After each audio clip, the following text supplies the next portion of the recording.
Comment agir face au silence radio de votre partenaire? Alors j'ai bien dit agir et non pas réagir. Parce que quand on réagit, c'est continuer d'agir de la même manière qu'on l'a toujours fait jusqu'ici. Et quand on agit toujours de la même manière, eh bien en fait on obtient toujours le même résultat. Le but de cette vidéo, c'est de vous inspirer une nouvelle manière d'agir, parce que comme ça, vous allez pouvoir obtenir un nouveau résultat et surtout un résultat qui va enfin vous sortir de votre souffrance.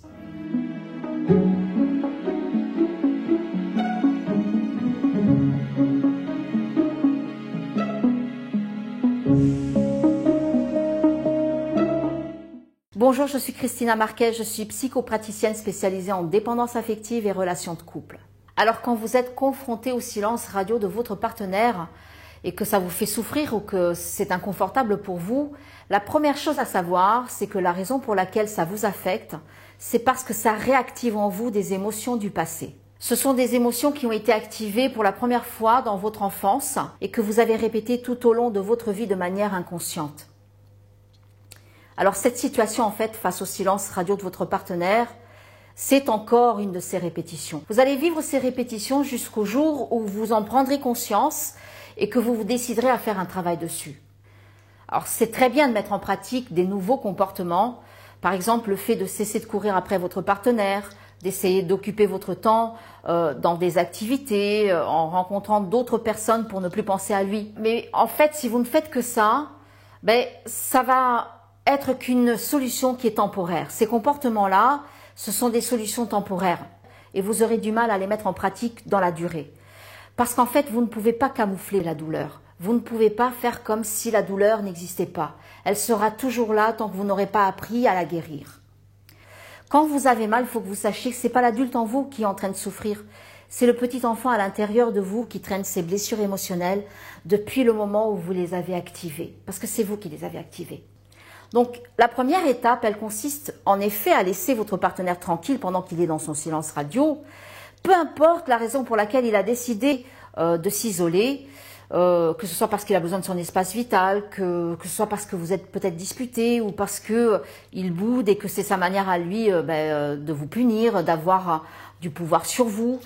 Peu importe la raison, sachez que vous n'avez pas le pouvoir de l'obliger à faire ce qu'il n'a pas envie de faire. Et puis, quand il est dans cette situation-là, il est en train de vivre ses propres blessures émotionnelles, ça lui appartient. S'il veut faire un travail dessus, c'est lui qui prend cette décision.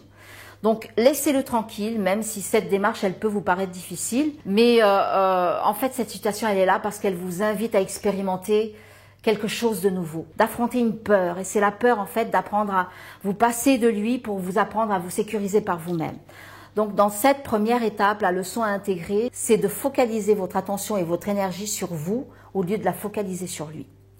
Au lieu d'être obsédé par ce qu'il peut bien être en train de faire, avec qui est-ce qu'il peut bien être, demandez-vous plutôt qui suis-je et qui est-ce que je veux être en rapport avec cette situation.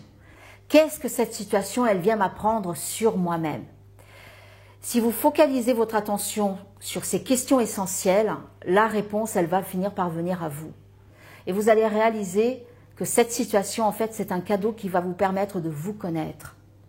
Vous savez, une des raisons pour lesquelles nous ne trouvons pas de solution efficace dans nos problèmes relationnels, c'est surtout parce que nous avons été conditionnés à focaliser toujours notre attention sur l'autre au lieu de la focaliser sur nous.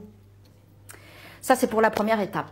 Donc, la deuxième étape, puisque maintenant vous avez compris et que vous avez choisi délibérément de focaliser votre attention sur vous, ici, dans cette deuxième étape, le but, ça va être de vous donner le droit de vivre vos émotions de manière consciente. Je sais qu'on vous a surtout enseigné à refouler vos émotions, mais vous savez que c'est justement pour cette raison-là qu'en fait vous souffrez. Vous croyez qu'en refoulant vos émotions, ça fera moins mal, mais si vous vous observez, si vous observez bien ce que vous avez vécu jusqu'à présent, vous allez réaliser que en refoulant vos émotions, elles deviennent de plus en plus douloureuses au fil des situations. Si vous vous laissez aller à vivre vos émotions, vous allez voir que au bout de quelques instants, au bout de quelques heures, vous allez commencer à vous sentir soulagé. Vivre consciemment ces émotions, c'est donner le droit au petit enfant intérieur de s'exprimer et d'exister. Si vous vous donnez le droit de vivre ces émotions de manière consciente, il y a des prises de conscience et des compréhensions importantes qui surgissent spontanément à ce moment-là. Ça, en fait, c'est votre intuition qui vous parle. C'est comme ça que les réponses, elles émergent de l'intérieur de vous de manière spontanée. Ensuite, la troisième étape, elle consiste à prendre une décision ou pas, si vous n'êtes pas prêt. Bon, vous savez maintenant que vous n'avez pas le pouvoir d'obliger votre partenaire à sortir de son silence radio s'il n'en a pas envie, parce que vous n'avez pas de pouvoir sur lui. Mais par contre, vous avez le pouvoir de changer ce qui ne vous convient plus dans votre vie. Et c'est votre responsabilité de faire un nouveau choix par rapport à cette situation. Parce que vous n'attirez pas cette situation par hasard. Et votre partenaire, il vous traite de la même manière que vous vous traitez vous-même. Donc si vous voulez aller plus loin que cette vidéo, pour comprendre ce que cette situation est venue vous enseigner à propos de vous-même, il vous faudra faire un travail sur vous. Parce que sachez qu'en fait, il n'y a pas de réponse toute faite pour tout le monde. C'est vraiment en rapport avec vos blessures émotionnelles qui vous sont personnelles et qui, en fait, ont à voir avec vous personnellement. Moi, je peux vous accompagner sur un travail dans lequel on va travailler sur vos blessures émotionnelles, sur la profondeur de vos blessures et le lien que ça a avec votre enfance et pourquoi vous êtes en train de vivre ça. Vous pouvez également faire un travail avec un des programmes que je vous propose. Je vous mets toutes ces informations en bas de cette vidéo. Voilà, si vous avez aimé cette vidéo, je vous invite à la liker. Si vous pensez qu'elle peut être utile à d'autres personnes, je vous invite également à la partager. Vous n'êtes pas encore abonné à ma chaîne YouTube, je vous invite simplement à cliquer sur le bouton qui se trouve là sur la vidéo pour vous abonner. Comme ça, vous êtes informé à chaque fois que je poste une nouvelle vidéo. Et je vous donne justement rendez-vous pour la prochaine vidéo et je vous dis à très bientôt. Bye bye.